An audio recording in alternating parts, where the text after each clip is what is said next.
Sa labas at araw po ng Sabado ay ating day off, kaya may time tayo na magkuha ng video dito guys.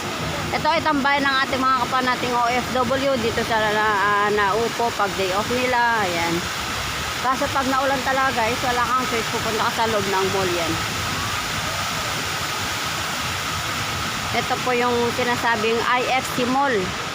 Ayan po yan IFC Mall. Yung ano nito. Ayan. Marami ding magandang puntahan dito sa Hong Kong guys. Pag nag-tour kayo, marami kayong mapupuntahan, marami kayong makikita.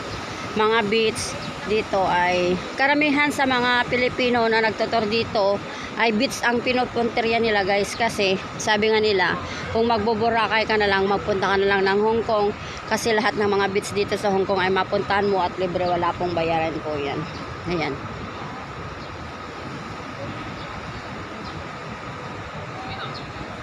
Yan guys, yung ating mga dito. Mga kapwa nating mga Pilipino, dito sila araw ng mga day off nila.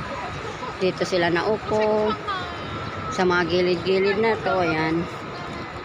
Pero pag linggo guys, talagang mapupuno to. So sa susunod naman na day off natin guys, ay ipapasyal kayo sa ibang place para makita nyo po yung mga view ng Hong Kong na kahit hindi po kayo nakapunta, ay parang ramdam nyo na rin na nakikita nyo na.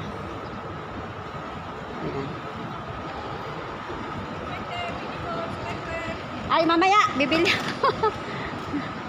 Mag-ano lang muna ako. Diyan ka lang naman, di ba? Ayan. Dito tayo ngayon, guys. Oh, dito yung mga pwede nating puntahan. Papuntang Macau. Dito yung mga ferry. Ayan.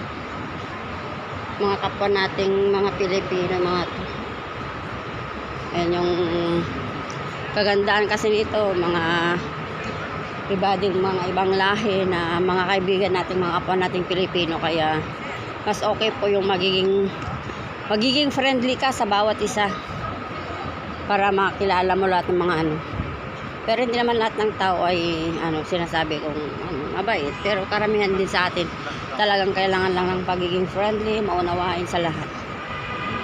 Ayan. Ayan po yan guys. So, yan po yung IFC Mall dito sa Hong Kong. Ay, wala. Stick ito.